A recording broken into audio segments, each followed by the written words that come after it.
ముఖ్యమంత్రి గారు ఏమనంటే మేము ఎన్నికల ప్రచారంలో పోయినప్పుడు కోడళ్ళకు కూడా పెన్షన్ ఇస్తామని చెప్పడం అన్న విషయాన్ని కూడా చెప్తే తప్పకుండా మనం ఇద్దాం, 1000 రూపాయలతో స్టార్ట్ చేస్తాం. స్టార్ట్ చేసి ప్రతి సంవత్సరం ఒక 500 పెంచి ఇంకొక 2-3 ఏళ్లలో మనం ఇచ్చినటువంటి హామీ ప్రకారం 2500 చేద్దామన్న మాట కూడా గౌరవ ముఖ్యమంత్రి రేవంత్ రెడ్డి గారు చెప్పడం జరిగిందన్న విషయాన్ని కూడా తెలియజేస్తూ మనం ఇండ్లు ఇచ్చినా మహిళల పేరు మీద ఇండ్లు ఇస్తున్నాం. ఆర్టీసీ బస్సులో ఉచిత ప్రయాణం కూడా మహిళలకే మొట్టమొదటి చేసినాం. మహిళా సంఘాలకు 10 లక్షల నుంచి 20 లక్షల వరకు వాళ్ళకు రుణాలు, వడ్డీ లేని రుణాలు ఇచ్చి ఎవరైతే ఇందిరమ్మ ఇల్లు కడుతున్నారో వాళ్ళు కట్టలేని పరిస్థితుల్లో కొంతమంది ఉంటే వాళ్ళు ఫైనాన్స్ చేసే విధంగా, ఆర్థికంగా వాళ్ళకు సహాయపడే విధంగా కలెక్టర్ గారితో మేమంతా కూడా మాట్లాడి ఆదేశాలు ఇచ్చినాం.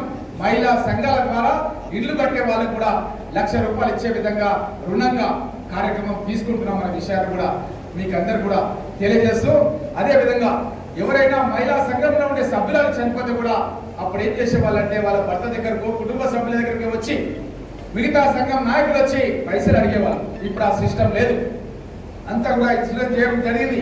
మహిళ చనిపోతే వాళ్ళు డబ్బు కట్టాల్సిన అవసరం లేదు. ప్రమాద బీమా కింద కూడా 10 లక్షల రూపాయలకి ఇన్సూరెన్స్ జరిగింది.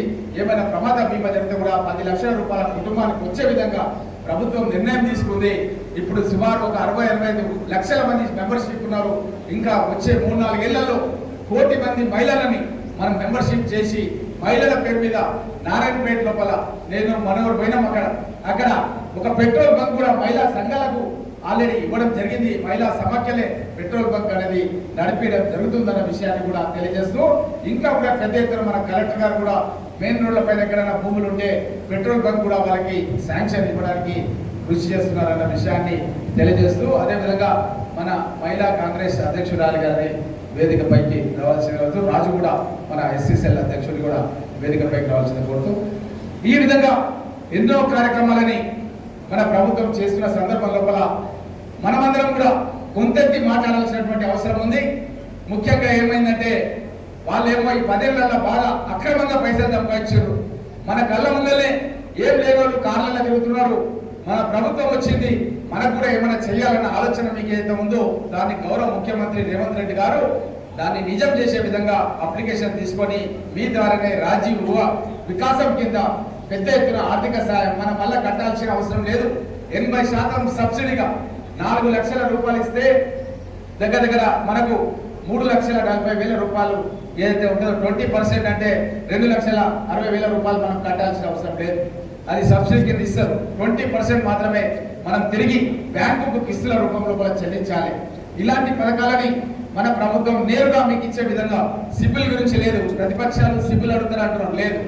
గత సంవత్సరం ఎవరైతే అప్లికేషన్లు పెట్టిరో వాళ్ళు ఎవరైనా బ్యాంకుల నుంచి లోన్ తీసుకొని కట్టకుంటే మాత్రమే వాళ్ళకి మాత్రమే ఇవ్వరు తప్ప మన సిబిల్ స్కోర్ ఎవరు అడగరు. ఎందుకంటే ప్రతిపక్షాల వాళ్ళు సోషల్ మీడియాలో పెడుతున్నారు సిబిల్ స్కోర్ అడిగే ఇస్తారు అని చెప్పి అడుగుతున్నారు. అలాంటిది ఏం లేదు. మీరు ఎవరు రికమెండ్ చేస్తే వాళ్ళకు తప్పకుండా ఇవ్వడం జరుగుతున్న విషయాన్ని కూడా తెలియజేస్తూ, ముఖ్యంగా ఒక ఆర్గనైజేషన్ పరంగా ఏదైతే కాంగ్రెస్ పార్టీకి అంకిత భావంతో పనిచేయడానికి సిద్ధంగా ఉంటారో మీకందరు కూడా మా అందరి సహకారం కూడా మీకు ఉంటుందన్న విషయాన్ని కూడా మీకు అందరు కూడా తెలియజేస్తూ, ఎవరైతే పార్టీకి అంకిత భావంతో ఇక్కడ చాలా మంది ఉన్నారు.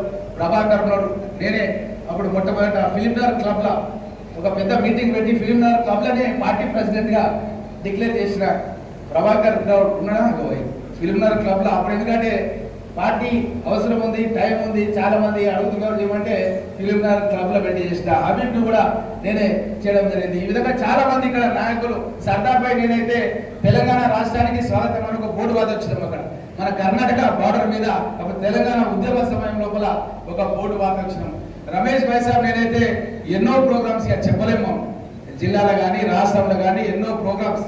మల్లికార్జున ఖర్గే గారిని ఇప్పుడున్న అఖిల భారత కాంగ్రెస్ పార్టీ అధ్యక్షుడిని మేమిద్దరం స్వయంగా బెంగళూరుకు పోయి మల్లికార్జున ఖర్గే గారి ఇంటికి పోయి అక్కడ నుంచి ఆయన తీసుకొచ్చి రిక్వెస్ట్ చేసి ఆయనకి ఇన్విటేషన్ ఇచ్చి మన దగ్గరనే గ్రౌండ్ में मीटिंग करेगा జూనియర్ కాలేజ్ అంబేద్కర్ జయంతి ఉత్సవాలని మన జూనియర్ కాలేజ్ గ్రౌండ్ లోపల పెద్ద ఎత్తున మనం మన పార్టీ జాతీయ అధ్యక్షుడిని మన తాండ్రుకి తీసుకొచ్చి మన ప్రోగ్రామ్స్ ని మనం స్టార్ట్ చేయడం జరిగింది.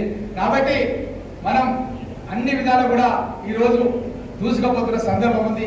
రాబోయే ఎన్నికల లోపల జిల్లా పరిషత్ అధ్యక్షుడు కానీ, మండలాల్లో అధ్యక్షులు కానీ, జెడ్పీటీసీలు కానీ రేపు సర్పంచ్లు కానీ ఎంపీటీసీలు కానీ మొత్తం కూడా ఇది ముఖ్యమంత్రి గారి జిల్లా ఇది. కాబట్టి ఖచ్చితంగా 100% మనం గెలవాల్సిందే.